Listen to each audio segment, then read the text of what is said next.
accusing whining ex-model Janice Dickinson of constantly moaning. Carol Vorderman chuckled heartily as she discussed what it was like to live alongside her in the South African jungle.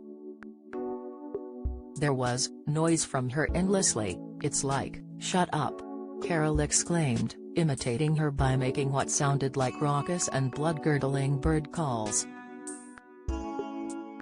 Carol had mocked the mating sounds of the hippos at camp days earlier before defeatedly joking they don't fancy me. However, this time it was only Janice whose voice came under fire in the comedic Instagram video. "I can speak for a few of us, who just lost the plot with her. Always moaning," she confided in slightly hushed tones. "The bits you're seeing on screen are the nice bits, the rest of it is just all day," she joked of her co-star, before adding mischievously, "That'll be in the newspapers tomorrow." In contrast, Carol seemed to get on famously with many of her other fellow campmates.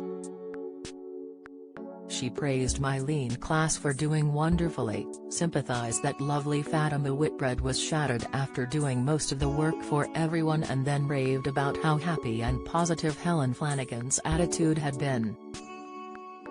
Carol explained that the ex-Coronation Street actress had excelled in everything from trials to dishwashing, and of course general camp camaraderie.